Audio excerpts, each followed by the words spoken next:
ముదిరాజ్ కులానికి పెద్దన్న పాత్ర పోషిస్తా, పార్టీలకు అతీతంగా ఎక్కడికైనా వస్తా. డిప్యూటీ చైర్మన్ బండ ప్రకాష్ ముదిరాజ్.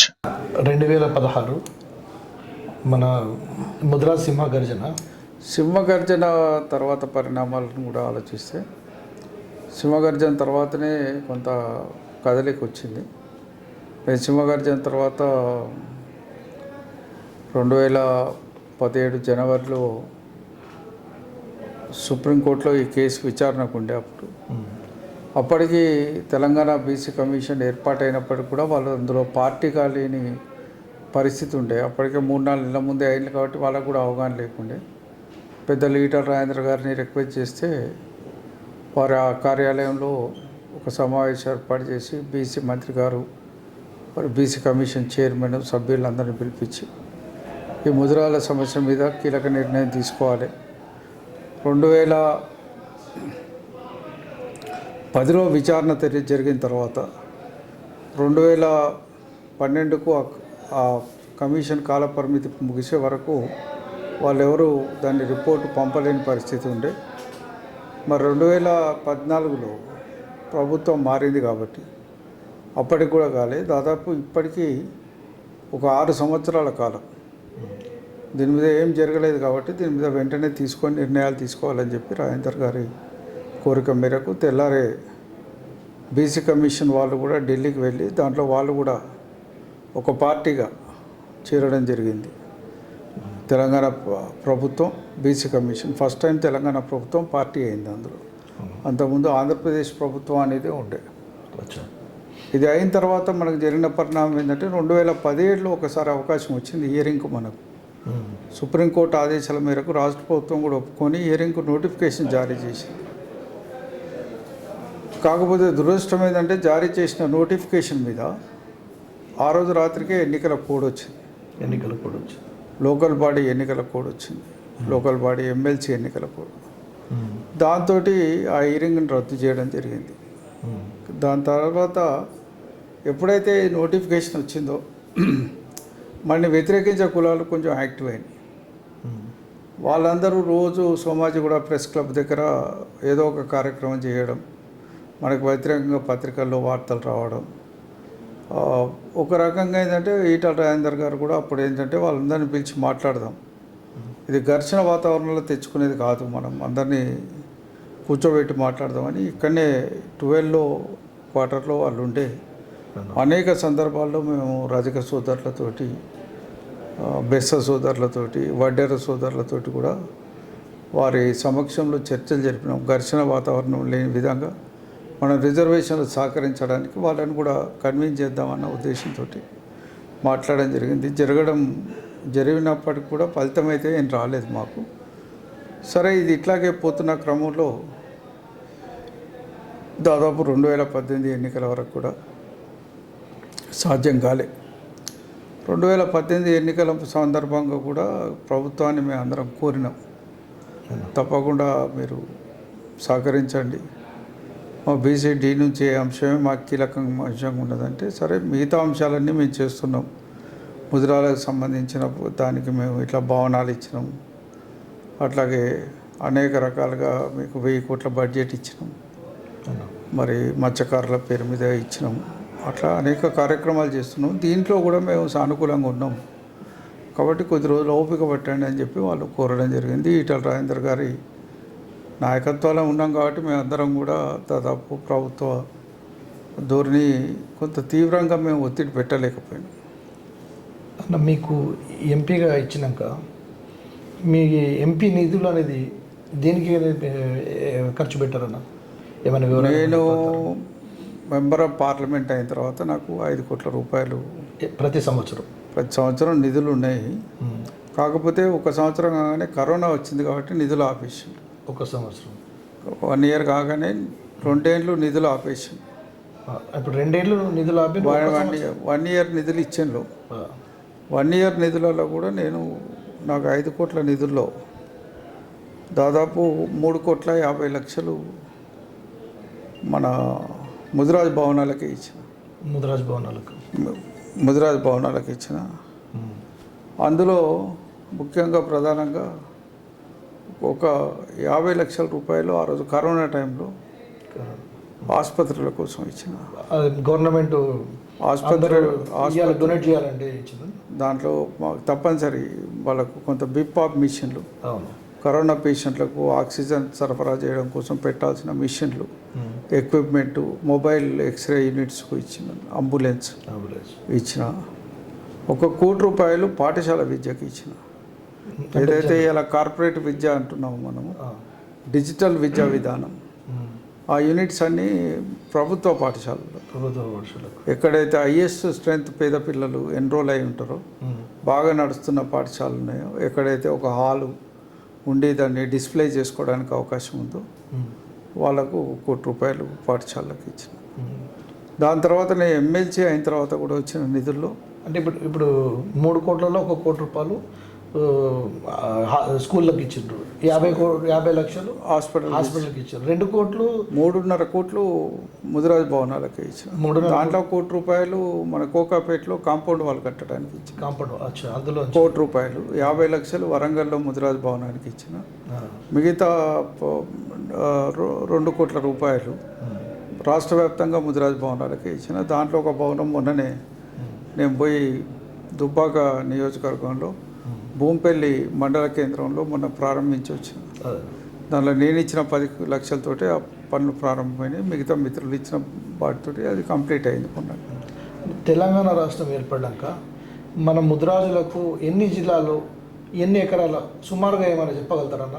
మనకు ఒక జిల్లా వైజ్గా చూస్తే ఈ ముద్రాజులకు మేము ఒక స్థానం అనేది కల్పించి మేము ముద్రా సంఘాల కోసం అని చెప్పి గవర్నమెంట్ నుంచి ఇంత భూమిని అనేది మేము ఎక్వైర్ చేసినాము. వాస్తవంగా మీరు పరిశీలించి చూస్తే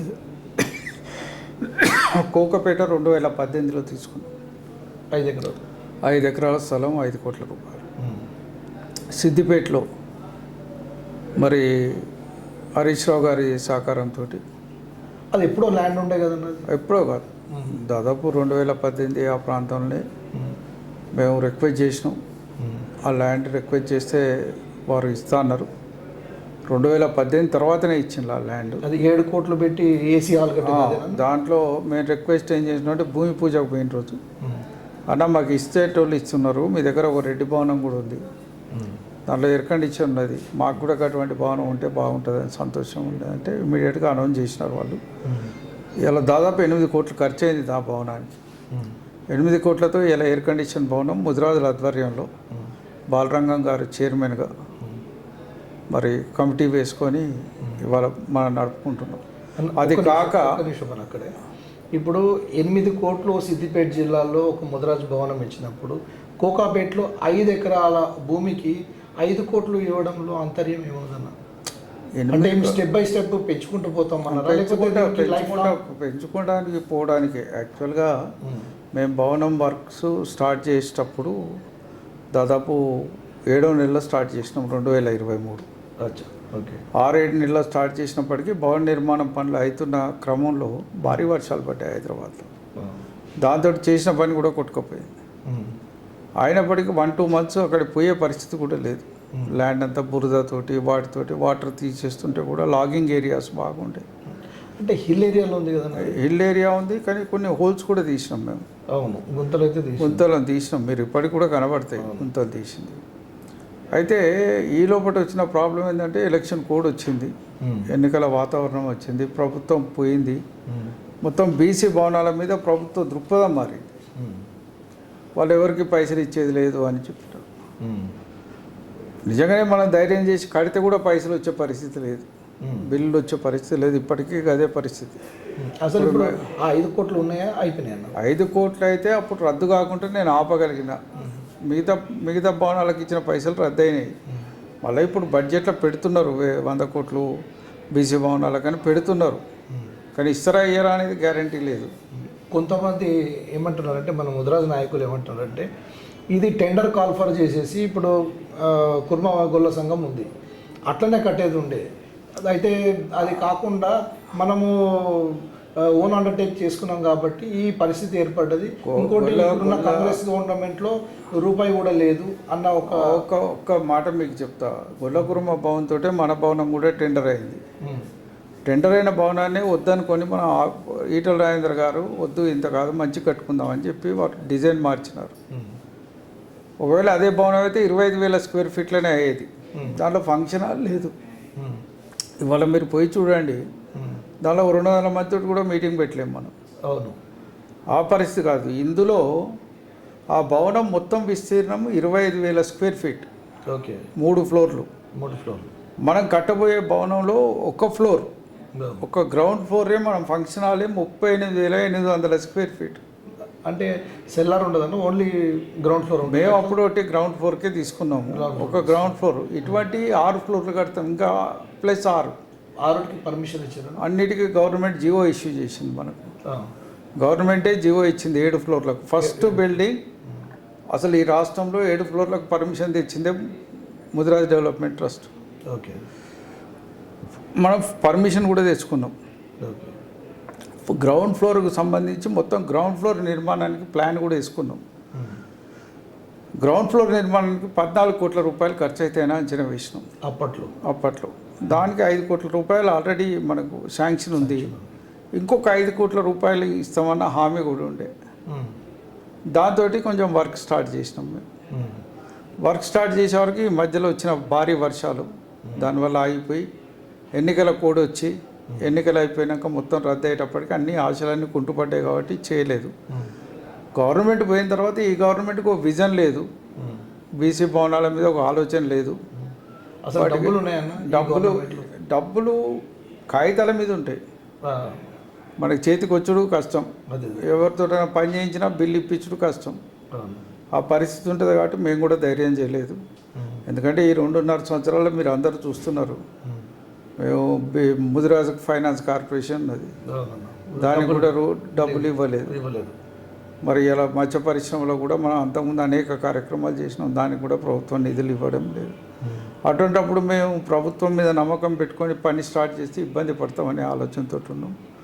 మంత్రి గారు, బీసీ కార్పొరేషన్ మన ముదిరాజ్ కార్పొరేషన్ చైర్మన్ గారు, ఈటల రాజేంద్ర గారు అందరం సహకరించి అనుకుంటే మరి ప్రభుత్వ నిధులు కాకుండా ముదిరాజుల నిధులతోటే, ముదిరాజు దాతలు ఇచ్చే సహకారంతో దాన్ని బిల్డింగ్ కట్టాలనే ఒక ఆలోచనకైతే వచ్చినాము. ఇప్పుడు ఇస్తే మంచిదే, ప్రభుత్వం ఇవ్వకపోయినా మన దాతల సహకారంతో కట్టిద్దామనే ఆలోచనతో అయితే ఉన్నాం. ఇప్పుడు 7 ఫ్లోర్లు మనం కమర్షియల్గా మనం రెంట్కు కానీ లీజ్ కానీ ఎవరికైనా ఇచ్చుకోవచ్చు? ఏది రెంట్కి ఇవ్వడానికి వీల్లేదు, కమర్షియల్గా వాడడానికి వీల్లేదు. ఓన్లీ ముదిరాజ్ జాతి ప్రయోజనాల కోసం వాడాలి. అది చట్టరీత్యా వ్యతిరేకం రెంట్కి. సరే, మీరు వ్యతిరేకం అంటారు కదన్నా. ఇప్పుడు వైశ్య సంఘం ఉంది, మళ్ళీ ఇంకోటి పెరిక భవన్ ఉంది, వాళ్ళు కూడా కట్టుకున్నారు. మళ్ళీ ఇంకోటి ఇక్కడ సేవాలాల్ భవనం అనేది ఉంది బంజారాస్లో, వాళ్ళు కూడా వాళ్ళు కమర్షియల్ అందరికి ఇచ్చుకుంటున్నారు. ఈ 3 కూడా. సేవాలాల్ భవనం అనేది ప్రభుత్వ భవనమే, అది ప్రైవేట్ కాదు. మరి వాళ్ళు రెంట్కి తీసుకుంటున్నారు కదా? అది ప్రభుత్వ భవనమే, అది ప్యూర్గా ప్రభుత్వం కంట్రోల్లో నడిచే భవనం సేవాలాల్. మరి వైశ్య భవనం వాళ్ళ కులం కట్టుకున్నది, దానికి ప్రభుత్వ నిధులు ఏం లేవు. అప్పట్లో ప్రభుత్వం లేదు, దాంట్లో లేదు. పెరిక సంఘం కూడా వాళ్ళు కట్టుకున్నది, ఇక్కడ మనకు ఖైరతాబాద్లో ఉన్నది. సరే, ఇప్పుడు కట్టుకునే భవనానికి మహిళా హాస్టల్ కడుతున్నారు, ఇప్పుడు ఎల్బీ నగర్లో వాళ్ళే కట్టుకుంటున్నారు.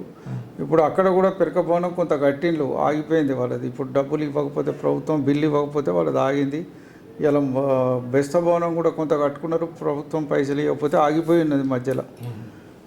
దాదాపు ప్రభుత్వం దగ్గరనైతే పాజిటివ్ రెస్పాన్స్ అయితే లేదు. ఈ వాటికి ఆశ, మన మంత్రి గారు ఉన్నారు కాబట్టి ఏదో 5-10 కోట్లు తేగలుగుతారు అనే ఆశతోటి ఉన్నాం. కానీ ఇవాళ సెల్లార్లు వేయాలనేది కొత్త ప్లాన్. మొన్న సైట్కి పోయినప్పుడు అందరూ సెల్లార్లు కూడా తీసుకుందాం, భూమి చాలా విలువగా ఉన్నది ఇక్కడ, సెల్లార్ డిజైన్ చేయాలంటే ఇచ్చినాం. సెల్లార్ డిజైన్ అయితే కూడా మళ్ళీ ఒక ఫ్లోర్కి అయ్యే కాస్ట్ మొత్తం కొండనే ఉంటుంది, అది మొత్తం కొండ. కానీ అది మొత్తం దానికి కూడా చాలా ఖర్చుతో 2 ఫ్లోర్లు వేస్తే కూడా ఒక 25 నుంచి 30 కోట్ల మధ్య ఖర్చు వచ్చేటట్టున్నది. అవును, గ్రౌండ్ లెవెలే మనకు అంత ఖర్చు వచ్చేది 30 కోట్లు గ్రౌండ్. మీరు అన్నట్టు ఇప్పుడు 7 ఫ్లోర్లు మనం కట్టినా కానీ 7 ఫ్లోర్లు ముద్రాజులే దాన్ని మెయింటెనెన్స్ చేయాలి, వాళ్ళే వాడుకోవాలంటే ఇది కనీసం మెయింటెనెన్స్ అయినా కానీ మనం చేసేటట్టు ఉంటుంది. అందుకే మేము అప్పుడు రాజేందర్ గారు మేము అందరం ఆలోచించినప్పుడు ఏంటంటే, అప్పుడు ప్రభుత్వం కొంత రిజర్వ్ ఫండ్ ఇస్తా అన్నది. యాదవులకు ఒక 3 కోట్లు ఇస్తా అని కేసీఆర్ గారు అనౌన్స్ చేసినారు. మనం కూడా కొంత రిజర్వ్ ఫండ్ తీసుకుందామని అప్పుడు ఆలోచన చేసినాం. 3 కోట్లు వాళ్ళు ఇస్తే ఇంకో 2 కోట్లు మనం కలిపి 5 కోట్లు ఫిక్స్డ్ డిపాజిట్లు వేయాలి.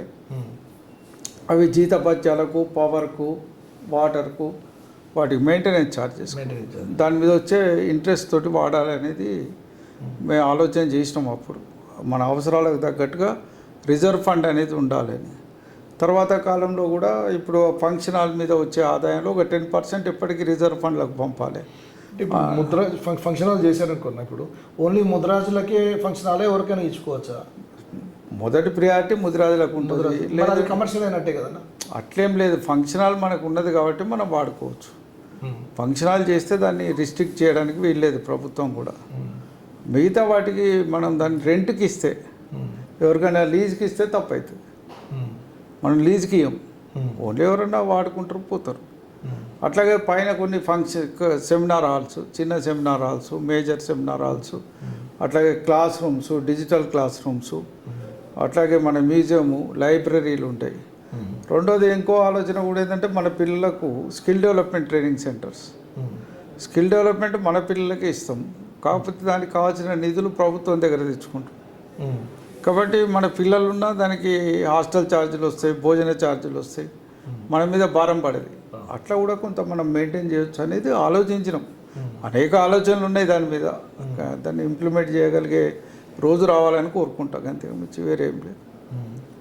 ఇంకొకటి ఏంటంటే, ఇప్పుడు ఏదైతే ప్లేసు ముగ్గురు పేరు మీద మన సంఘాన్ని ఏర్పాటు చేసి ముగ్గురు ట్రస్ట్ పేరు మీద చేసినారు. ఇంత పెద్ద కులం జిల్లాకు ఒక ఇద్దరినన్నా ఇవ్వకపోవడం ఇది బాధాకరమైన విషయం అని చాలామంది ఒక విమర్శలు ఉన్నాయన్న. దీని మీకు ఒకటి ఏంటంటే, స్థలం తెచ్చింది ముదిరాజ్ భవన్ పేరు మీద ఇచ్చాం. ఇది తెలంగాణకు సంబంధించిన లక్షలాది ముదిరాజులకు సంబంధించిన స్థలం. అది ఆల్రెడీ స్థలంని ఎవరు బదలాయించుకోకుండా నిషేధిత జాబితాలో కూడా పెట్టించాం. అంటే భవిష్యత్తులో ఎవరికి రిజిస్ట్రేషన్ కూడా చేయలేరు. అంటే ముగ్గురితోటి ఎందుకు చేయాల్సి వచ్చింది? ట్రస్ట్ చేసేటప్పుడు ట్రస్ట్లో అప్పుడున్న ప్రభుత్వానికి ఒక విధానం సరిగ్గా సమగ్రంగా లేదు. చాలా తర్జన పర్జన తర్వాత ఒక 3 పేర్లతో అయితే మొదలు మీరు ట్రస్ట్ చేసుకోండి. చాలా సంఘాలకు నోటీసులు ఇచ్చిండు. నేను ఇంతకుముందు కూడా మీకు చూపెట్టిన నోటీసులు కూడా, సర్క్యులర్ ఇన్విటేషన్ ఇచ్చిండ్రు రండి అని. రాలేదు, ఆ రోజు ఉన్న సంఘాలు ముందటికి రాలేదు. రాకపోతే ఒక 3 పేర్లన్నీ ఇచ్చి మొదలైతే ట్రస్ట్ తీసుకొని తర్వాత సంఘాలతోటి సంప్రదించమన్నారు. మాకు ఎక్కడ సంఘాలతోటి సంప్రదించి మేము 2022 3వ నెలలో ట్రస్ట్ ఫార్మేషన్ చేసినాము. మాకు 9వ నెల 22 9వ నెలలో ట్రస్ట్కు ఏం అధికారం ఇచ్చిండ్రు? మీరు భవన నిర్మాణానికి మీరు చేసుకోవచ్చు, ప్లస్ అవసరమైన నిధులు సేకరించుకోవచ్చు. ఇది అధికారం ఇస్తూ లెటర్ ఇచ్చిండ్రు. 9వ నెల 2022. అప్పటికి ఆ భవనానికి గవర్నమెంట్ డబ్బులతోటే కాంట్రాక్టర్ ఉన్నాడు. కాంట్రాక్టర్ పని చేస్తలేడు, నోటీసులు ఇస్తున్నాం. వాళ్ళు ఇచ్చిన అగ్రిమెంటే, వాళ్ళు ఇచ్చిన ఇదే, గవర్నమెంటే బిల్ చేయాలి, గవర్నమెంటే పేమెంట్ చేయాలి. మా పాత్ర అంటూ ఏం లేదు. 2023 తర్వాత మా పాత్ర మొదలైంది. మా పాత్ర మొదలై వర్క్ ఇచ్చిన 4 నెలలకే కుప్పకూలిపోయింది. అది 4 నెలలే వర్క్ ఇచ్చి ఆటోమేటిక్గా భారీ వర్షాలు వచ్చినాయి, అతలాకుతలమైంది హైదరాబాద్. అట్లనే మన ప్లేస్ కూడా దెబ్బతిన్నది. దాని నుంచి కోలుకునే వరకే ఎలక్షన్ కోడ్ వచ్చి ఉన్నది, గవర్నమెంట్ చేంజ్ అయ్యింది. ఇవి పరిణామాలలో దురదృష్టం మనకు వచ్చినాయి. గవర్నమెంట్ చేంజ్ చేసినాక మేము కూడా సాహసం చేయలేదు. మేము వేచి చూస్తున్నాం ప్రభుత్వం నుంచి ఏమైనా నిధులు వస్తాయా, ప్రభుత్వం నుంచి పాలసీ వస్తుందా. ఇవాళ ప్రభుత్వం ముందట ఆత్మగౌరవ పాలసీ లేదు. బాగిటి శ్రీహరి గారు ఎమ్మెల్యే అయినాక కూడా అనేక సందర్భాల్లో నేను ఎప్పుడు కలిసినా ఆయన అడిగేది, కొంచెం నువ్వు ఇనిషియేట్ తీసుకుంటే మనం వర్క్ మీద దృష్టి పెడదాం అది ఇది అని. సరే, ఆయన వ్యక్తిగత నియోజకవర్గ ప్రయోజనాల ప్రాధాన్యత ఉంది కాబట్టి అటువైపే ఎక్కువ తిరిగిండ్రు. మంత్రి అయినాక కూడా పర్సనల్గా కలిసి కూడా రిక్వెస్ట్ చేసినాను. ఈరోజు కూడా మంత్రి మీద, ఎందుకంటే రాష్ట్ర ప్రభుత్వంలో ఉన్నారు కాబట్టి మొన్న ముఖ్యమంత్రి గారితో మాట్లాడిండు భవన నిర్మాణం గురించి అనే మాట కూడా చెప్పినారు. వాళ్ళేమో నిధులు ఇవ్వాలి కదా, రేపు నిధులు ఇచ్చి అధికారులను ఇస్తామంటే చేద్దాం. వాస్తవంగా ఏంటంటే TWIDC మా EDC ఉంటుంది, Telangana government education development department, welfare department అని ఉంది. గతంలో వాళ్ళకి ఏం పెద్ద పని లేకుండే, ఇప్పుడు మొత్తం ఇంటిగ్రేటెడ్ స్కూల్స్ అని వాళ్ళే కడుతున్నారు. మన ఊరు మన బడి ప్రణాళిక వాళ్ళే చేసారు, అమ్మ బడి కార్యక్రమాలు వాళ్ళే చేస్తున్నారు. వాళ్ళు ఫుల్ బిజీ ఉన్నారు ఇప్పుడు. అయినా కూడా వాళ్ళని రిక్వెస్ట్ చేస్తున్నాం, ఇంజనీర్లను అలాట్ చేయండి. అది ఇప్పుడు కాంపౌండ్ వాళ్ళు కట్టడానికే మనుషుల్ని దేవులు ఆడుకుంటున్నాం. వర్క్ నడుస్తుంది అక్కడ. అట్లా కొంత ఇబ్బందులు భౌతికంగా ఇబ్బందులు ఉన్నాయి, కానీ ప్రభుత్వం సహకరిస్తే కట్టుకోవచ్చు. మనం ప్రభుత్వం 5-10 ఇస్తుందా, అవి ఇనీషియల్ దానికన్నా పనికి వస్తాయి. అట్లా మనం మెల్లగా దాతల సహకారంతో కూడా చేయొచ్చని. ఇప్పుడైతే ఈజీ టాస్క్ కాదు అది. అన్న మీ అభిప్రాయం ప్రకారం, మీ అంచనా ప్రకారం 7 అంతస్తుల భవనం అక్కడ మీరు అనుకున్న రీతిలో ఎన్ని కోట్లకు కంప్లీట్ అవుతుంది? దాదాపు ఇప్పుడు 120 కోట్లు కావాలి దానికి. 120 కోట్లు. దాదాపు 120 కోట్లు పెట్టే బదులు ఒక ఫంక్షన్ హాల్గా ఒక 5-6 కోట్లలో వేసి రెవెన్యూని తీసుకోవడం అన్నది ఏమైనా ఆలోచన? ఇప్పుడు ప్రస్తుతం ఉన్న పరిస్థితులకు మేము ఒకటే ఫ్లోర్ కట్టుకుంటే, పాత ప్లాన్ ప్రకారం కట్టుకుంటే 14 కోట్లు 15 కోట్లు అనుకున్నాం. ఇప్పుడు 20 కోట్లు అవుతుంది. 20 కోట్లలో గ్రౌండ్ ఫ్లోర్ మొత్తం ఫంక్షన్ హాల్ అవుతుంది. పార్కింగ్ అప్పుడు అనుకున్నాం 3-3.5 ఎకరాలు సరిపోతుంది అనుకున్నాం మేము. కానీ మొన్న అందరూ విజిట్ చేసిన తర్వాత మొన్ననే 172 కోట్లకి ఎకరం పోయింది అక్కడ. ఇప్పుడు అందరి కన్ను దాని మీద ఉంది. అయితే అందరి ఆలోచన ఏంటంటే, గింత విలువైన భూమి నువ్వు సెల్లార్ లేకుంటే ఎట్లా చేస్తావంటే, ఇప్పుడు మీకు కూడా దృష్టికి రావాలి.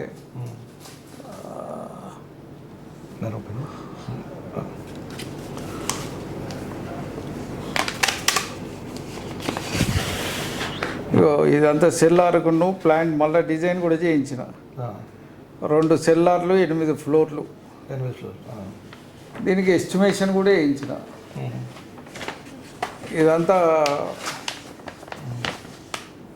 ఇదంతా ఎస్టిమేషన్ కూడా వేయించినాం.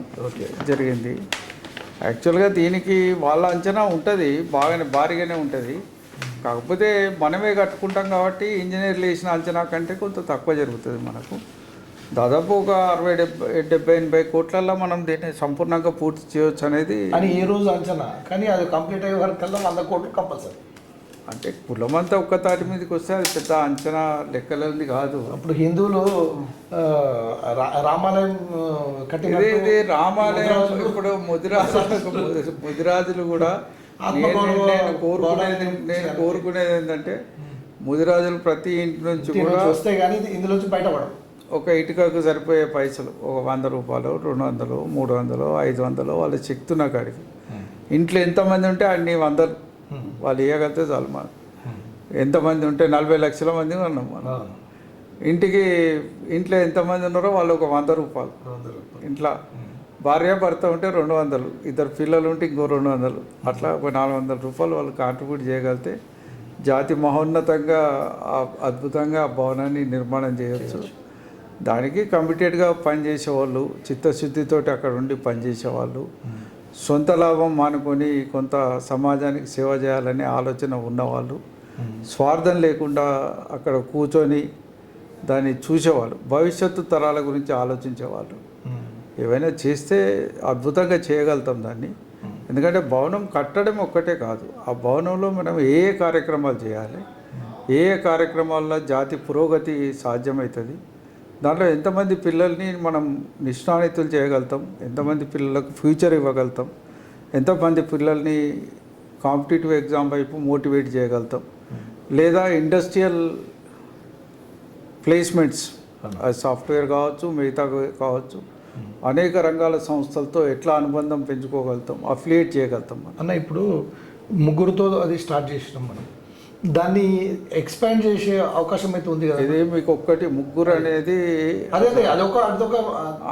అది వాస్తవంగా అట్లా ఉండిపోయింది. అది 3 అనేది ఇది నా కుటుంబం కాదు. అది కాదు, 3 నా కుటుంబ సభ్యులు కాదు. 3 ముదిరాజులలో పనిచేసే మిత్రులే, వాళ్ళు కూడా ముదిరాజులే. అది గుర్తుపెట్టుకోవాలి. ముదిరాజులు కాదు అని లేకుంటే ముదిరాజు కాకుండా వేరే వాళ్ళతో ఏదో చేసిన అనేది కాదు.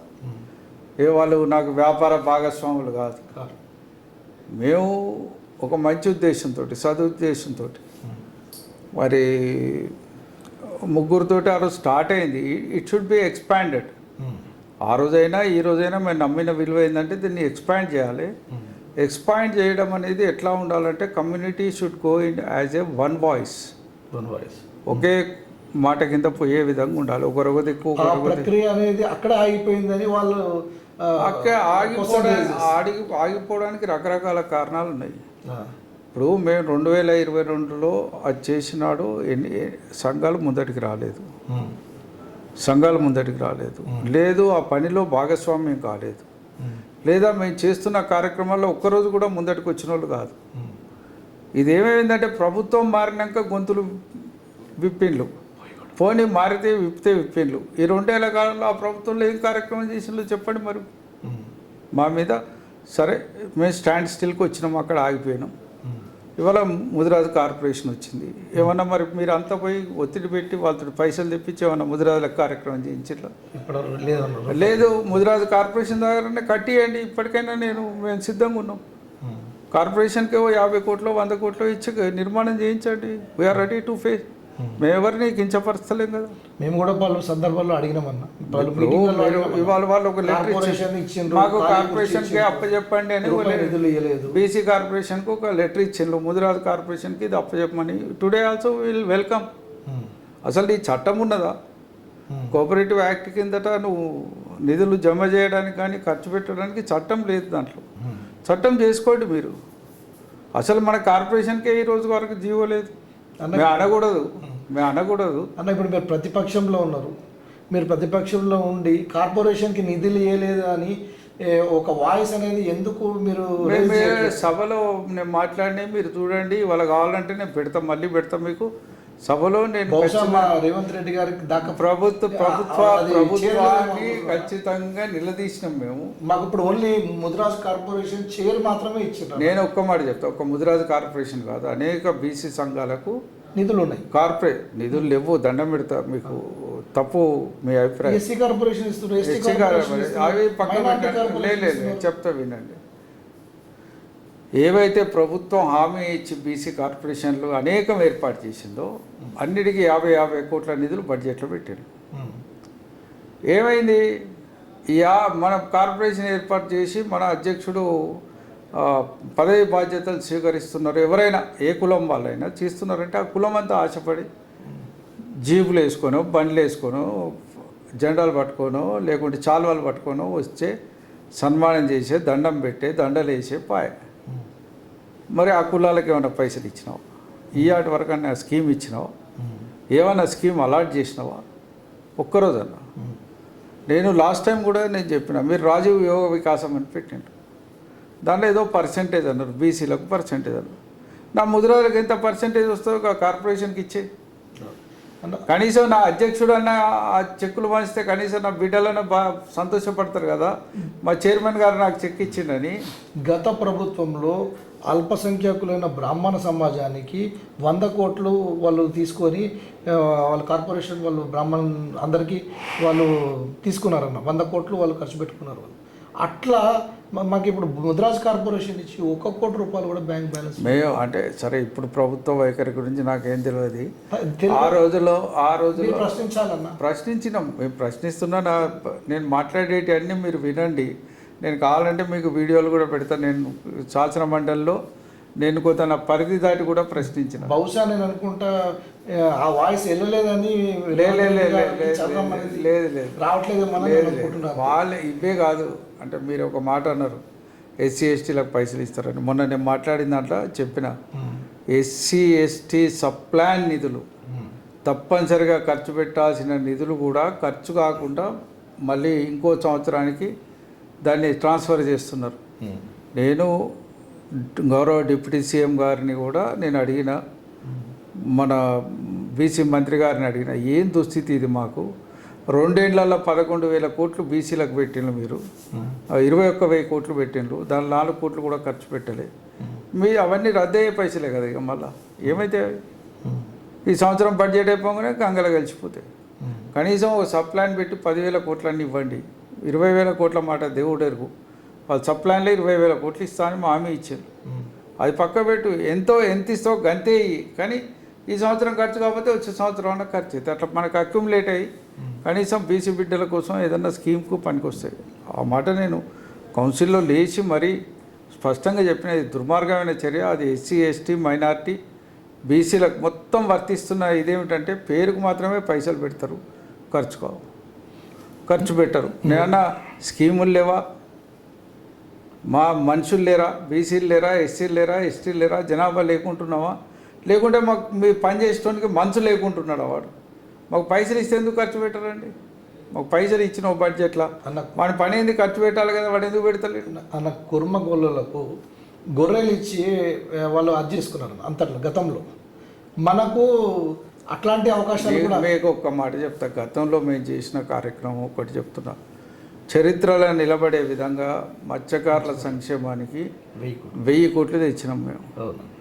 మొత్తం ఫిషరీస్లో ఉచిత సీడ్ కానీ ఉచిత రొయ్యల పంపిణీ కానీ గత ప్రభుత్వ కాలంలో 980 కోట్ల రూపాయలు ఖర్చు పెట్టించాం. 980 crores. ఇవి కాకుండా కేంద్ర ప్రభుత్వం కావచ్చు, రాష్ట్ర ప్రభుత్వం కావచ్చు, సబ్సిడీ మీద అనేక మందికి వాహనాలు ఇప్పించాం. అనేక మందికి డిఫరెంట్ దీంట్లో వాహనాలు కూడా ఇప్పించాం. మీకు అందరికీ తెలుసు. ఇది సెంట్రల్ గవర్నమెంట్ నుంచి ఎంత ఇచ్చిండ్రు, స్టేట్ గవర్నమెంట్ నుంచి ఎంత ఇచ్చారు అన్న? ఎప్పుడైనా central government nominal component vehicles మీద ఇచ్చేది 40%. మనం సబ్సిడీ ఇస్తే 60, మహిళలకైతే 60, పురుషులకైతే 40. దాంట్లో కేంద్ర ప్రభుత్వం ఉంటుంది, రాష్ట్ర ప్రభుత్వం ఉంటుంది, బెనిఫిషరీ ఉంటుంది. ఈ 3 కాంపోనెంట్స్ ఉంటాయి. అట్లా కాకుండా కేంద్రం తక్కువ చేసింది, కానీ దాన్ని కూడా కొంత పర్సంటేజ్ పట్టుకురాగలిగినాం మేము కేంద్రం నుంచి. అట్లా అనేకం చేసినాం. 1000 కోట్లలో మొత్తం స్టేట్ గవర్నమెంటేనే 75% సబ్సిడీ ఇప్పించినాం. ఎవడని ఇచ్చిండు అంతకుముందు? 75% సబ్సిడీ అంటే ఏంటి? మేము బ్యాంకు లింకేజ్ లేకుండా. ఈరోజు కూడా గ్రామాల్లోకి వెళ్తే అడుగుతారన్న, అన్న మాకు వెహికల్స్ ఎప్పుడు ఇస్తారు? అప్పుడు తెచ్చినాం కాబట్టి మేము వెహికల్స్ విషయంలో మీకు ఒక విషయం చెప్పాలి. వాస్తవంగా 3500 మోపెడ్లు ఇవ్వాలని నిర్ణయించుకున్నది ప్రభుత్వం. 3500 మంది చేపలు అమ్ముకుంటారు ఈ రాష్ట్రంలో. వాళ్ళకు బండి ఇవ్వాలి, దాని వెనుక బాక్స్ ఇవ్వాలి, దాని వెనుక జోకే తీయాలి, ఐస్ బాక్స్ ఉండాలి అనేది ప్రభుత్వం అంచనా వేసింది. అంచనా వేసి మనం అడ్వర్టైజ్మెంట్ ఇచ్చినాం. మన వాళ్ళు పోయి 3500కు ఏం చేయాలి అంటే సొసైటీ తీర్మానం ఇవ్వమన్నాం. మనలో పోయి మేము చేపల బండి పెట్టుకుంటాం, సొసైటీ తీర్మానం ఇవ్వమన్నాం. సొసైటీ వాళ్ళు మాకేం లాభం, మాకేం పైసలు కడతావు అని అడిగింది. ఇది మా నోటీస్లోకి వచ్చింది. అక్కడక్కడ కొన్ని సొసైటీలు దీన్ని దుర్వినియోగం చేస్తున్నారని వస్తే వెంటనే దాన్ని మార్చి ఆన్లైన్లో పెట్టుకోమని. ఆన్లైన్లో పెట్టుకోమంటే 62,000 మంది పెట్టిన మత్స్యకారులు. 62,000. వాస్తవంగా మాకు విషమ పరిస్థితి అది. 62,000 మంది పెడితే ఏంది? మేము కేసీఆర్ గారి దగ్గర పోయినాక ఏందా అన్నాడు. అంటే ఇట్లా బండ్లు సార్ అంటే ఏమో మీరు డెసిషన్ తీసుకున్నారు కదా మళ్ళీ ఎందుకు అన్నాడు. అంటే సరిపోయేటట్లేదు. అంటే ఏం కావాలి? 10,000 కావాలన్నా అన్నాడు. కాదు, ఒక అసలు విషయం చెప్పరాదండి అన్నాడు. ఏమన్నామంటే స్వతంత్రం వచ్చిన తర్వాత మాకు ఒకరోజు కూడా ఒక స్కీమ్ రాలేదు. 100%. దయచేసి మా వాళ్ళు అప్లికేషన్ పెట్టుకుని కలిగి కాన్ఫిడెన్స్ కలగజేయండి, విశ్వాసం కలగజేయండి. చేస్తే ఖచ్చితంగా మా సమాజం కూడా మీ వెంబడి ఉంటుంది అని మేమందరం చెప్పినప్పుడు అన్నాడు అవుతుందా అంటావా అన్నాడు. అవుతుందా అంటే పెట్టుకున్నాను కలిగి ఇప్పంటాడు. ఇట్లా 62,500 మందికి 2 వీలర్స్ ఇచ్చినాం. ఒక 3,800 మందికి 3 వీలర్స్ టాటాలు ఇచ్చినాం. 250 బొలోరోలు ఇచ్చినాం. 250 డీసీఎంలు ఇచ్చినాం. అనేక వాహనాలు ఇచ్చినాం. అనేక స్కీమ్స్ ఇంప్లిమెంట్ చేసినాం. తెలంగాణ సీడ్ ఫ్యాక్టరీలు ఇచ్చినాం, ఫీడ్ ఫ్యాక్టరీలు ఇచ్చినాం, హ్యాచరీస్ ఇచ్చినాం. అనేక రకాలుగా మత్స్యకారుల పేరుతో ముదిరాజులు అనేక మంది అభివృద్ధి కావడానికి అనేక స్కీమ్స్ ఇంప్లిమెంట్ చేసినాం. అయితే దాన్ని కంటిన్యూ చేయాలనేది కూడా మనకుండే ఆలోచన. అన్న ఒక సమస్య నాకు ఎప్పుడు కూడా ఇది నా మదిలో దీనికి ఆన్సర్ అనేది లేకుండా ఉందన్న. ఇది ఇప్పుడు ఒక డాక్టర్ దగ్గరికి వెళ్తే మనము ఫిష్, చికెన్, మటన్ ఈ 3 తీసుకుంటే డాక్టర్ ఏమంటాడంటే రెడ్ మీట్ తినవద్దు, ఇది ఆరోగ్యానికి హానికరం అని ప్రతి డాక్టర్ చెప్తారు, అందరు చెప్తారన్న. అయితే రెండోది ఏంటంటే చికెన్ మాత్రమే ఒక అంతంత మాత్రం అంటారు. ఫిష్ వచ్చే వరకల్లా ఇది పౌష్టికాహారం, ఇందులో చాలా మంచి పౌష్టికాహారం ఉంటుంది కాబట్టి దీన్ని అందరూ తినాలని రెగ్యులర్గా మనకు డాక్టర్స్ కూడా సలహాలు ఇస్తుంటారు అన్నమాట. అయితే మనము రైతు ధర వస్తే ఈరోజు కేజీ మటన్ 1200 రూపాయలు ఉందన్న, చికెన్ వచ్చేసి 300 దగ్గరకు వచ్చింది. అదే మనము గ్రామీణ ప్రాంతాల్లోకి వెళ్తే ఈ ఫిష్ రేట్ వచ్చేసి రైతుకి 70 రూపాయలు జాగ మీద ఇస్తున్నాడు. మళ్ళీ ఇంకొకటి ఏంటంటే మన దళారులు 140, 160, 170 రూపాయలు అని చెప్పేసి వాళ్ళు తీసుకుంటున్నారన్న. అయితే ఎందుకు మనము ఇది పబ్లిక్లోకి తీసుకెళ్ళక అంటే మన ప్రచార లోపమా, మనము ఎక్కడ మనం వెనుకబడి ఉంటున్నాము? ఒకవేళ సుమారు 500 రూపాయలు రైతుకు మనం ఇచ్చినట్టయితే ఈ కులంలో ఉన్నంత ఏమంటారు ఆర్థికంగా ఏ ప్రభుత్వ పథకాలు కూడా అవసరం లేని స్థితికి వెళ్తారన్న. ఇంకోటి ఏంటంటే వీళ్ళకు నేను చాలా గ్రామీణ ప్రాంతాల్లో చూస్తా, కోల్డ్ స్టోరేజ్ లేవు వీళ్ళకి. ఫస్ట్ వీళ్ళు ఏం చేస్తారంటే ఏదో పడ్డాయా అనుకుంటే వెళ్ళి షికారు చేస్తారు, చేయగానే ఒక 50 కిలో 60 కిలోలు రాగానే అవి పాడైపోతుంది అనేసి వాళ్ళు ఏం చేస్తారంటే ఒక 1-2 అవర్స్ 3 అవర్స్లో వాడు అమ్మేయాలి, ఎంతకు వస్తే అంత. కానీ అక్కడ ఎవడో దళారు ఉంటాడు, ఆ దళారికి వాడు అప్పులు తీసుకునే ఉంటాడు, లేకపోతే వాడి గర్జుకైనా కానీ వాడు ఏం చేస్తాడంటే తిరగలేను, ఊరు తిరగలేను అని వాళ్ళ దగ్గర కోల్డ్ స్టోరేజ్ అనేది ఉండదు. అయితే వాడు ఏం చేస్తాడంటే అది తీసుకుపోయి ఎంతకో అంతకు 70-80 రూపాయలకో ఇచ్చి ఆ జేబులో వేసుకొని ఇంత క్వార్టర్ గిటర్ తెచ్చుకొని ఇంట్లో గడుపుకుంటున్నాడు. అయితే ఇట్లాంటి దాన్ని మీరు అడ్డుకోవాలి, ఇట్లాంటి దాన్ని అని మీరు ఏమన్నా అట్లాంటిది ఏమన్నా? యాక్చువల్గా ఇది మార్కెటింగ్లో ఒక భాగం. మేము మొదటి నుంచి ఆర్గ్యూ చేసేది అంటే ప్రభుత్వాన్ని రిటైల్ మార్కెట్స్ డెవలప్ చేయమని చెప్తున్నాం. ఈరోజు కూడా మన మంత్రివర్యులకు కూడా మా రిక్వెస్ట్ ఏమిటంటే రిటైల్ మార్కెట్స్ డెవలప్ చేయాలి, హైజీనిక్ కండిషన్లో ఫిష్ అమ్మాలి. ఎగ్జాక్ట్. ఇవాళ చాలా మటుకు రోడ్ల పక్కన ఫిష్ మనలో అమ్ముతుంది. రోడ్డు పక్కన ఉంటే నేను సంతోషిస్తానా? ఏది గవర్నమెంట్ టాయిలెట్స్ ఉంటాయి చూడు, ఆ టాయిలెట్స్ పక్కన. అయితే దానికోసం ఏం చేసినామంటే ఒక స్కీమ్, దీంట్లో హైజీనిక్ కండిషన్లో అమ్మగలిగే కేంద్రాలను కూడా గతంలో మేము మంజూరు ఇచ్చినాం. రెండవది వాహనాలలో కూడా ఫిష్ అమ్మేటట్టు, వాహనాల్లో పొద్దున పూట పచ్చి చేప అమ్ముకోవచ్చు, టైం అయిపోయిన తర్వాత కొంచెం 10-11 గంటలకు బిర్యానీ లాంటివి కానీ ఫుడ్ ఐటమ్స్ కానీ చేసుకొని ఎక్కడైనా ఫుడ్ పెట్టవచ్చు. సాయంత్రం పూట కూడా ఏమైనా సాయంత్రానికి సరిపడా ఫిష్ కట్లెట్లు కానీ మిగతాయి కానీ పెట్టుకోవచ్చు. అటువంటి కండిషన్లో ఉన్న వ్యాన్లు కూడా డిజైన్ చేసి అనేక మందికి ఇవ్వడం జరిగింది. ఇప్పుడు కొన్ని ప్రాంతాల్లో సక్సెస్ఫుల్గా కూడా ఇప్పటికి నడుస్తున్న నేపథ్యం ఉంది. ఇవాళ గ్రామీణ ప్రాంతాల్లో కూడా మేము రిక్వెస్ట్ చేసింది ఏమిటంటే ప్రతి విలేజ్లో చికెన్ సెంటర్లు ఎట్లయితే డెవలప్ అయినాయి మెల్లమెల్లగా, ఎగ్జాక్ట్, అట్లాగే ఫిష్ సెంటర్స్ కూడా డెవలప్ కావాలి. దానికి డ్రైనేజ్ సౌకర్యం ఉండాలి, వాటర్ సౌకర్యం ఉండాలి. మిషన్ భగీరథ వచ్చింది కాబట్టి అన్ని గ్రామాలకు వాటర్ సౌకర్యం ఇబ్బంది లేదు, పెట్టుకోవచ్చు, కనెక్టివిటీ ఇచ్చుకోవచ్చు. డ్రైనేజీలు కూడా దాదాపు అన్ని ప్రాంతాల్లో ఏర్పడ్డాయి మన గ్రామాలు కొంత అభివృద్ధి అయిన నేపథ్యం కాబట్టి అది కూడా చేయొచ్చు. రెండోది ఏంటంటే ఇవాళ రేపు ఎవరు చేపలు ఇంటికాడ కడిగే పరిస్థితి లేదు. గ్రామీణ ప్రాంతాల్లో కూడా రెడీమేడ్ ఫుడ్, చేపలు కడిగిచ్చి వాళ్ళకి క్లీన్ చేసి తీసుకుపోగానే ఇంత వండుకునే పరిస్థితిలో మనం చేపలు అమ్మే పరిస్థితి ఉంటే సేల్స్ ఇంకా బలంగా పెరుగుతుంది, కన్జంప్షన్ కూడా బలంగా పెరుగుతుంది. డాక్రా వాళ్ళకి ఇన్వాల్వ్ చేసిన ఏది చేసినా కూడా మనం చేయొచ్చు. పచ్చళ్ళు పెట్టవచ్చు, రొయ్యల పచ్చడి, చేపల పచ్చడి, రకరకాల పచ్చడి, దాంట్లో ఇప్పటికీ అవకాశాలు ఉన్నాయి.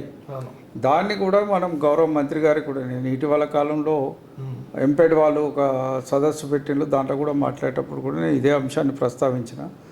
ఇవాళటి కూడా రాష్ట్ర ప్రభుత్వం కీలకంగా నిర్ణయం తీసుకుంటే రాష్ట్ర వ్యాప్తంగా ఇటువంటి సెంటర్స్ వేల సంఖ్యలో డెవలప్ చేయొచ్చు. దీంట్లో ప్రభుత్వం మీద ఆర్థిక భారం కూడా పడది, వేరే సంస్థలతో టైఅప్ చేసుకొని కూడా చేయొచ్చు. సెల్ఫ్ ఎంప్లాయ్మెంట్ దాని మీద వాళ్ళే ఇంత డబ్బు పెట్టుకొని పని చేసుకునే పరిస్థితి ఉంటుంది గ్రామీణ ప్రాంతాల్లో. వాళ్ళని అమ్ముకోవడానికి అధికారికంగా మనం అనుమతులు ఇవ్వాలి, వాళ్ళకి టైంకు చేపలు సప్లై చేయాలి. వాళ్ళు ఆర్థికంగా ఇబ్బంది పడకుండా చూడాలి. జిల్లాలో ఒక కోల్డ్ స్టోరేజ్ లేదా? ఒక్క కోల్డ్ స్టోరేజ్ లేదనేది వాస్తవము. గతంలో ప్రభుత్వాలు ట్రై చేసినవి ఫెయిల్ అయినాయి. ఒక గతంలో ఒక కోల్డ్ స్టోరేజ్ అక్కడ ఇక్కడ పెట్టే ప్రయత్నం చేసిండ్రు, ఐస్ ఫ్యాక్టరీలు పెట్టిండ్రు, ఫెయిల్ అయిండ్రు. ఎందుకంటే ఇవన్నీ ఉద్యోగస్తుల సామర్థ్యాల మీద ఆధారపడ్డాయి. ఒక కార్పొరేషన్ ద్వారా కూడా చేసి ఫెయిల్ అయింది ప్రభుత్వం. కానీ అద్భుతంగా ఒక స్టేజ్లో పాల బూత్తో సమానంగా ఫిష్ బూతులు నడిచేది. ఎగ్జాక్ట్. నేను ఐఎమ్ టాకింగ్ అబౌట్ 1980s. మరి ఆ రోజుల్లో కూడా మేము మత్స్యశాఖను చూసినాం. నేను వాస్తవంగా మున్సిపల్ వైస్ చైర్మన్ 1981 నేను మత్స్యశాఖ మంత్రి గారితో కలిసి తిరిగేది. గోగరామస్వామి గారు ఆ రోజు మత్స్యశాఖ మంత్రి. నా తర్వాత కూడా నా ఫ్రెండ్షిప్ ఏమైందంటే నెక్స్ట్ గవర్నెన్స్లో వచ్చిన పొన్నాల లక్ష్మయ్య గారు కూడా మత్స్యశాఖ మంత్రి, నాకు అత్యంత సన్నిహితుడు. అట్లా నాకు నిరంతరం మత్స్యశాఖ మంత్రులతో కొంత సన్నిహిత సంబంధాలు ఉండి మత్స్యశాఖ మీద దృష్టి కేంద్రీకరించి పనిచేసే అవకాశం కూడా చాలా సందర్భాల్లో కలిసి వచ్చింది. ఈరోజు కూడా నేను చెప్పేది ఏంటంటే ప్రజల్లో కన్జంప్షన్ చాలా తక్కువ స్థాయిలో ఉంది. ఎక్కువ స్థాయిలో పెరగాలంటే మనం రెడీమేడ్ ఫుడ్ అనేది వాళ్ళకు తయారైన చేపల్ని అందించగలగాలి, వండుకుంటట్టు. ఇంటికి తీసుకుపోగానే పొయ్యి మీద వేసుకొని వండుకునేటట్టు, రెడీ టు కుక్ అని. Ready to. ఇప్పుడు మనం సూపర్ మార్కెట్లో చూస్తుంటామన్నా, వాడు లైవ్ ఫిష్ ఉంటుంది, మళ్ళా కట్ చేసి అది ఉంటుంది, ఇంకోటి మసాలా పెట్టి కూడా వాడిస్తాడన్న. అదే ఇట్లా మనము దాన్ని అట్లా తీసుకుపోవడంలో మనము అది చేయగలిగితే అద్భుతంగా మనకు ఎంప్లాయ్మెంట్ జనరేషన్ ఉంటుంది, ఆర్థికంగా కూడా ఇన్ని పైసలు వస్తాయి.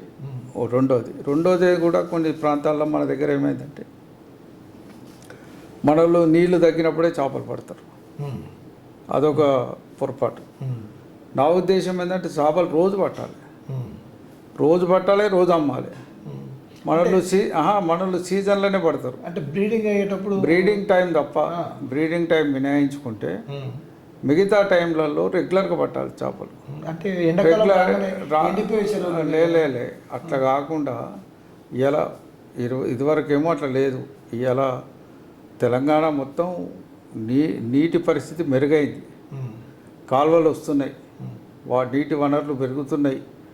ఇవాళ మనకు వాటర్ ఏరియా పెరిగింది తెలంగాణలో. 3 లక్షల ఎకరాలకు అంటే తక్కువ ఉన్న ఏరియాలో ఇలా 7 లక్షల ఎకరాలకు వాటర్ బేస్ పెరిగింది. కాళేశ్వరం అన్ని ప్రాజెక్టులు ఇంకా వస్తాయి ప్రాజెక్టులతోటి. కాబట్టి వాటర్ ఉన్నప్పుడే నేను ఒక పస్నూరు అనే గ్రామం పోయినా, మునుగోడు నియోజకవర్గంలో ఉంటుంది. 3 ఏళ్ళైంది చేపలు పట్టలేదు. ఎందుకంటే వాటర్ లెవెల్ తగ్గుతలేదు. ఇవాళ సముద్రంలో కూడా మరి చేపలు పడతాం కదా మనం. నేను వాళ్ళని నవ్వుకుంటూ అడిగిన, సముద్రంలో పడతాం కదా బిడ్డ, అట్లనే మనం కూడా సైజ్ చేపలు పట్టుకోవాలి. సైజ్ మన వాళ్ళకు అనేక చేపలు వస్తాయి, సైజ్ చేప తీసుకోవాలి, మిగతా తీసుకోవాలి. ఆధునిక పద్ధతులు నేర్చుకోవాలి మనం కూడా. ఆధునిక పద్ధతుల్లో సైజు వలలు ఉన్నాయి. ఆ సైజ్ వలలు వేసి 2 కిలోలు అంటే 2 కిలోలు వస్తాయి, ఎట్లా అంటే అట్లా వస్తాయి. ఆ రకంగా పట్టుకొని మిగతా వదిలేసి పెంపకాన్ని చేయాలి.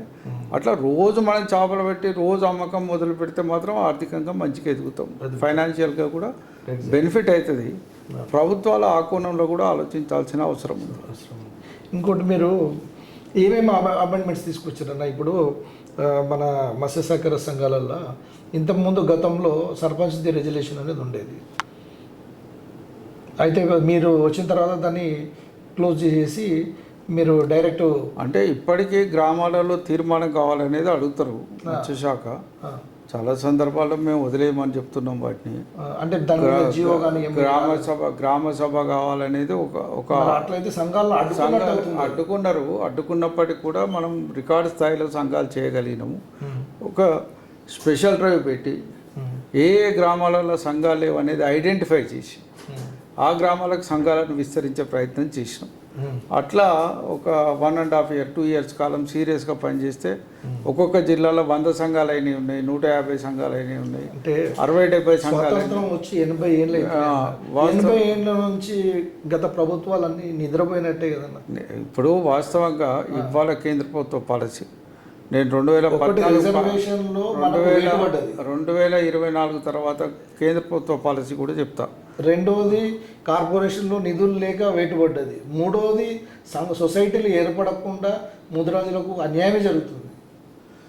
వాస్తవంగా ఏంటంటే ఇప్పుడు ఈ జాతిలో పుట్టినందుకు ఇది సొసైటీలు చేసే డ్రైవ్ చేసినాం. ఉమ్, 3 అంశాల మీద మేము కేంద్రీకరించి అయితే పనిచేసినాం. ఒకటి ఇవాళ మాలాంటి వాళ్ళు ఆశాభావాలు, ఉమ్. ముదిరాజులకు బీసీడీ నుంచి ఏ కావాలనేది ఇవాళ అది అందరినీ ద్రాక్ష అన్నది అది పుట్టుస్వామి కమిషన్ అది నుంచి నేను అనుకుంటా గవర్నమెంట్ చాలా మందికి కమిషన్లు అది కమిషన్లు కాదేమో అనుకుంటున్నా.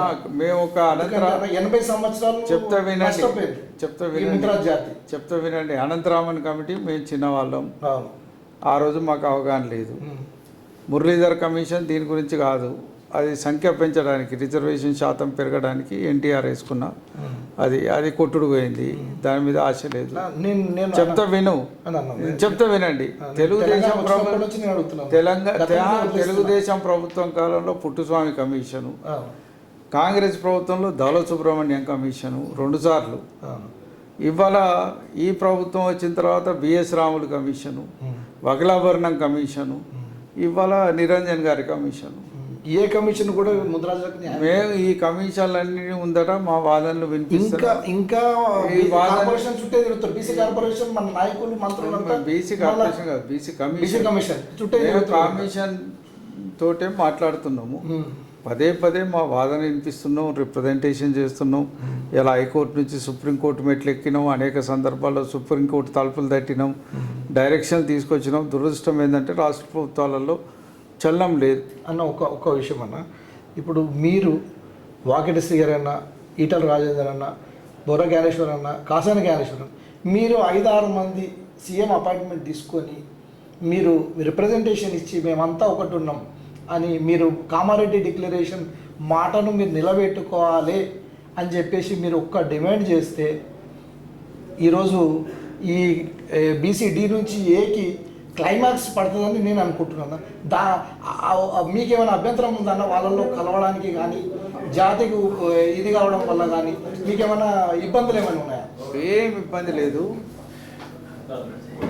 ముదిరాజు సమస్య పరిష్కారానికి ఎవరితోటైనా కలిసి పనిచేయడానికి సిద్ధంగా ఉన్నాం, ఎవరితోటైనా కలిసి నడవడానికి సిద్ధంగా ఉన్నాం.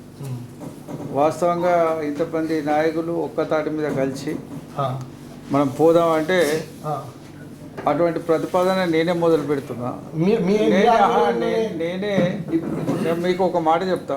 పోయిన శాసనసభ సమావేశాల్లో పెద్దలు వాకిట్ శ్రీయర్ గారిని నేను స్వయంగా ఆయన ఛాంబర్ పోయి రిక్వెస్ట్ చేసిన, మనం శాసనసభ సమావేశాలు నడుస్తున్నాయి, నేను మిమ్మల్ని కాదని సీఎంని కలవడం బాగుండదు, కాబట్టి మీ ఆధ్వర్యంలోనే సీఎంని కలుద్దాము, మీరు ఒక్కసారి అందరూ మిగతా వాళ్ళని కూడా పిలిపిద్దాము, అందరం కలిసిపోయి సీఎంకు కలిసి రిప్రజెంటేషన్ ఇద్దామని అడిగిన, వారిని రిక్వెస్ట్ చేసిన. అంటే ఇప్పుడు ఎందుకన్నా ఈ 2 రోజులు శాసనసభ కాదు, ఇది అయినాక మనం మాట్లాడదామని వారు అన్నారు. అయితే ఈరోజు కూడా నా ఉద్దేశం ఏంటంటే కోకాపేట కోసం అందరం ఎట్లయితే కలుద్దాం అనుకున్నామో ముదిరాజు బీసీ-డి నుంచి ఏ కూడా అందరం కలిసి పోదాం. ఎందుకంటే ఒక కోకాపేటే కాదు, ఏ ముదిరాజు జాతి భవిష్యత్తు కూడా అంతకంటే ముఖ్యమైనది, పిల్లల భవిష్యత్తు అంతకంటే ముఖ్యమైనది. ఏ మాత్రమైనా మన బిడ్డలకు మేలు చేయగలిగితే అందరం కలిసికట్టుకపోతే అంతకంటే పెద్ద గొప్ప విషయం ఇంకోటి ఏం లేదు అన్న. ఈ దానికి అంటే నా రిక్వెస్ట్ ఏంటంటే మంత్రిగా ఉన్నారు కాబట్టి నా ఉద్దేశం ప్రకారం సిఆర్ గారు ఈ 2 విషయాలకు జనాలను ఎవరిని కూడా ఇన్వాల్వ్ చేసే అవసరం లేదు. ఓన్లీ మా నాయకుల మీద మేము బాధ్యత పెడుతున్నాం. ఈ నాయకులు అందరూ ఎప్పుడు మీ ఆధ్వర్యంలో ఎప్పుడు కలిసి సీఎంకి రిప్రజెంటేషన్ ఇస్తే అప్పుడు మాకు బీసీ-డి నుంచి ఏకి వస్తుంది. మళ్ళీ ఇంకోటి ఏంటంటే కోకాపేట భవనంలో ఇంకా 100 కోట్లు కూడా నిధులు వస్తాయని నేను ఆశిస్తున్నాను. మీ ఆధ్వర్యం అంటే నేను ఒక్క మాట చెప్తా. నేను ఒక తెలంగాణ ముదిరాజు మహాసభ అధ్యక్షుడిగా నా అనుభవం, నా పనితీరు నేను ఓపెన్గా అసెస్మెంట్గా ఇస్తా ప్రజలకు. ఇవాళ ఏ గ్రామానికి పోయినా ఏ పల్లెకి పోయినా నాకు పరిచయం అక్కర్లేదు. ఇవాళ తెలంగాణలో నేను ఏడికి పోయినా ఒకరోజు ముందు చెప్తే ఒక 400-500 మందితో ఒక చిన్న సమావేశం పెట్టుకోగలుగుతా. ఎక్కడ నన్ను ఆదరిస్తారు. అయితే ఇవాళ నాకున్న అన్న ఒక్కటే నేను కోరుకునేది ఏమిటంటే ప్రతిపక్షంలో ఉండి అదే పాత్ర ఎందుకు మీరు పోషిస్తలేరు, ఎందుకు విఫలమైనరు, విఫలం కాలేదు. ఎందుకు వెనుకడుగు వేస్తున్నాడు, ఎందుకు వెనుకడుగు వేస్తున్నాడు బండ ప్రకాష్ అన్న ఎందుకు వెనుకడుగు వేస్తున్నాడు ఈ విషయం, ఈ రెండు విషయాల్లో. ఎందుకంటే జాతి ఏం అడగలేదన్న, ఒకటి కార్పొరేషన్ ఇచ్చారు, కార్పొరేషన్కి నిధులు, రెండోది కోకాపేట్ భవనం, మూడోది వచ్చేసి బీసీడీ నుంచి ఈ మూడు ఇచ్చేసారు అనుకోండి, ఇంకొక 50 సంవత్సరాల వరకు మన వాళ్ళు ఏం అడగలేదు. నేను నాకు తెలిసి ఒక్క విషయం మీకు చెప్తా. మీరు 3 విషయాలు అడిగిండ్రు అన్న. నేను ప్రధానంగా బీసీడీ నుంచి ఏ దాంట్లో నాకు ఎక్కడ లిమిటేషన్ లేదు. ఓకే, మేము ఎవరితోటైనా కలిసి మీరు వెళ్తాం. మీరు మా ఏమంటారు మీడియా ముఖంగా మీరు చెప్తున్నా. ఓకే, ఎక్కడైనా మనం ఏ గ్రూప్కు రావడంలో ఏ చిన్న మిత్రుడు వచ్చి నేనే సరైన మార్గం చూపుతా అంటే కూడా ఆయన వెనక నడవడానికి నాకు అభ్యంతరం, నో లిమిటేషన్. నేను స్పష్టంగా నాకు సంపూర్ణమైన అవగాహన ఉంది, నాకు దాని మీద పనిచేసినాం, ఏళ్ళ తరబడి పనిచేసినాం. అది స్వప్నం నిజం కావాలనే కోరుకున్నది మనసులో, దానికి అనుగుణంగా పనిచేయడానికి సిద్ధంగా ఉన్నాం. దాంట్లో ఏ దృష్టిలో ఎవరు వచ్చినా రాకున్నా నా మీద ఉన్న గురుతరమైన బాధ్యత దాన్ని సాధించాలి.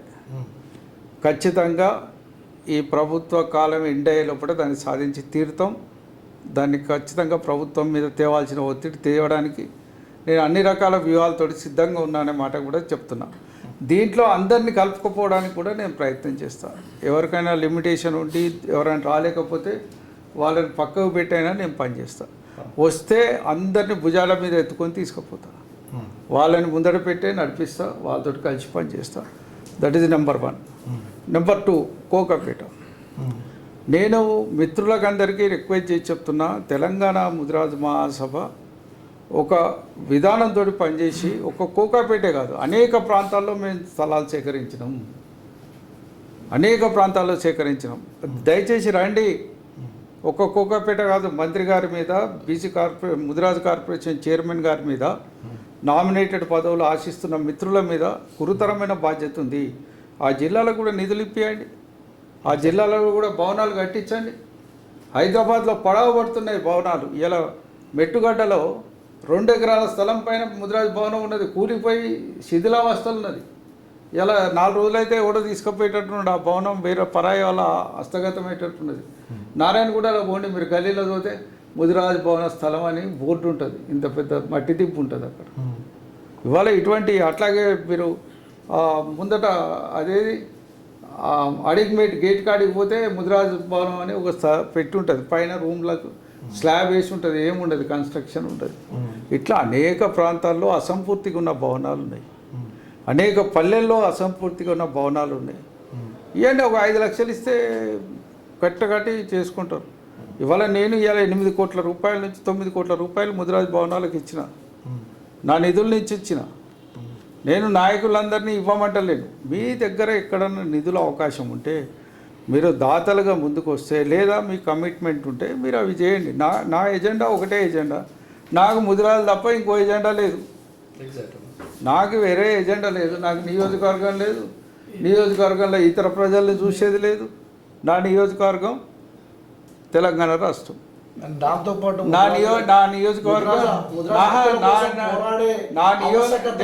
చెప్పేది వినండి మీరు. నా నియోజకవర్గం తెలంగాణ రాష్ట్రం, నా నియోజకవర్గ ప్రజలు తెలంగాణ ముదిరాజులు. రైట్, అంతకుమించి నాకు ఇంకోటి ఏం లేదు. మీరు నా ఇల్లు చూడు, నా దగ్గరకు వచ్చే విజిటర్స్ చూడు, నేను రోజు చేసే పనులు చూడు, నేను రాసే ఉత్తరాలు చూడు, నా రాత కమ్యూనికేషన్ చూడు. ఎక్కడ దిక్కులేని ముదిరాజులు ఇక్కడికి వస్తారు. ఎక్కడ ఇబ్బంది ఉన్న ముదిరాజులు బండ ప్రకాష్ని కాంటాక్ట్. ఇప్పుడు మీరు చూస్తుంటే కూడా ఫోన్లో కూడా మాట్లాడినవి చాలా విన్నారు మీరు. ఫోన్లు వస్తాయి, మాట్లాడతాను, చెప్తా, హాస్పిటల్ అంటే చెప్తా, ఇంకేదో చెప్తా. ఇవి వచ్చేటి అన్నీ 99.9% ముదిరాజులు మాత్రమే జనరల్గా ఉంటాయి నా పనులలో. వేదికల మీద కూడా చెప్తాను, నా నిధులు ఒక ముదిరాజు భవనాలు తప్ప దేనికి ఇవ్వని వేదికల మీద బహిరంగంగా చెప్పినా నేను. అచ్చా, నేను నామినేషన్ వేసిన రోజు నా ముదిరాజు కండువా వేసుకొని పోయినా, నా పార్టీ కండువతోటి. ఎంపీకి వేసినప్పుడు పోయినా, ఎమ్మెల్సీకి వేసినప్పుడు పోయినా, మిగతా వాళ్ళం పోమా. కాకపోతే నాయకులు మాట్లాడేటప్పుడు లెక్చర్లు బాగా కొడతాడు. ఒక ఆయన నేను నడివప్పటికే ఈయనకు పదవి వచ్చింది అంటాడు, ఒక ఆయన నేను చేస్తేనే ఈయనకు పదవి వచ్చింది అంటాడు. మరి నా లెక్క నీ లెక్క వచ్చింది కదా బిడ్డ. నేను అందుకే ముద్రాజనం నుంచి వచ్చిందా లేకపోతే మీ మేధాశక్తిని గుర్తించి మీకు ఇచ్చిండ్రా?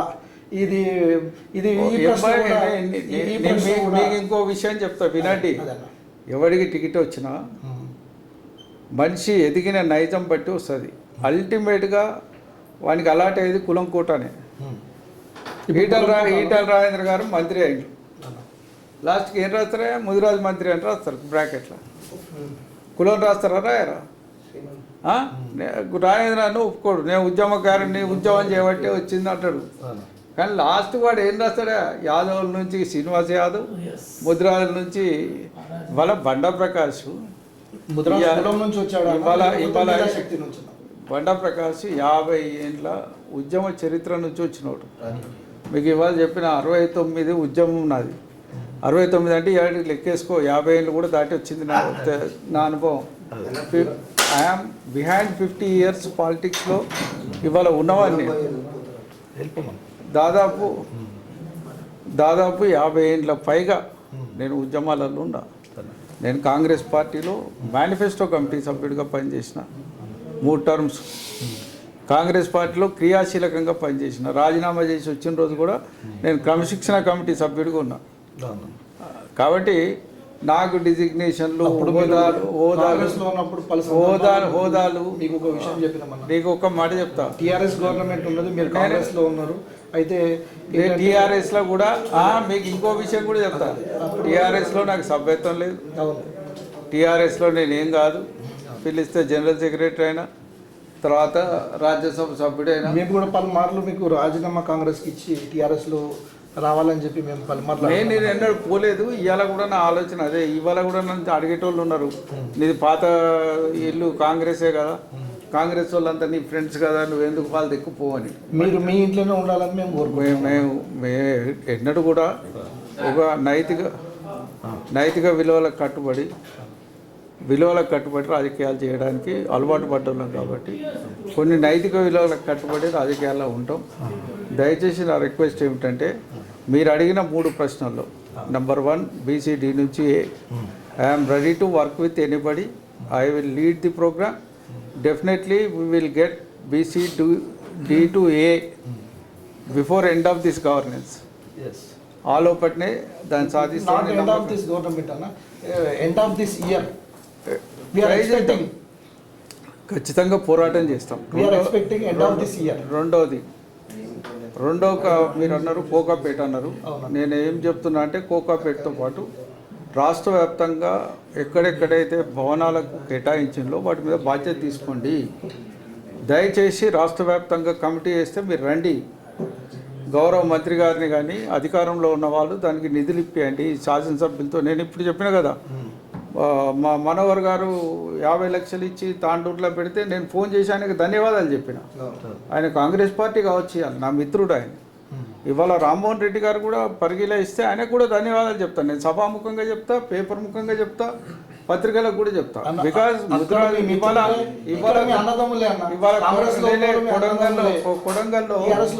కొడంగల్లో ఇలా నేను ఎకరం 16 గుంటల భూమి ఇప్పించిన. నేనే పోయి భూమి పూజలో 75 లక్షలు ఇప్పించి వచ్చిన. ఇలా రేవంత్ రెడ్డి గారు ఆడ బహిరంగ సభ పెట్టి ముదిరాజుల భూమిలో ఒక 2 కోట్లో 3 కోట్లో ఇచ్చి భవనం కట్టిస్తే ఆ మీటింగ్ కూడా పోతుంది.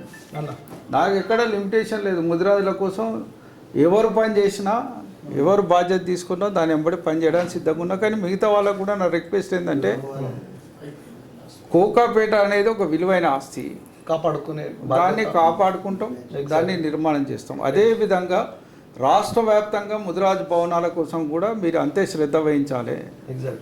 దాని మీద అదే విధంగా మీరు కమిట్మెంట్తో పనిచేయాలి. అప్పుడే జాతి మిమ్మల్ని గుర్తిస్తుంది, గౌరవిస్తుంది. ఇక 3వ విషయం మీరు చెప్పింది బడ్జెట్ల విషయం కానీ, ప్రభుత్వం నుంచి డబ్బులు తెచ్చే విషయంలో కానీ ప్రభుత్వం మీద ఎప్పటికీ ఒత్తిడి పెడుతూనే ఉన్నాం. మన బడ్జెట్ అడుగుతూనే ఉన్నాం నిరంతరం. నాకు శాసన మండలిలో అవకాశం వచ్చిన రోజుల్లో మాట్లాడినా, చెప్పినా. మీరు నా శాసన మండలిలో మత్స్యకారుల ఎన్నికల మీద మాట్లాడినాను నేను. ఎన్నికలు పెడతలేరు, దుర్మార్గమైన వ్యవస్థ చేస్తున్నారు. ఈ ప్రభుత్వం వచ్చినాక ఇప్పటి వరకు 1800 నుంచి 2.5 మన మత్స్య సహకార సంఘాలకు ఎన్నికలు పెట్టలేదు.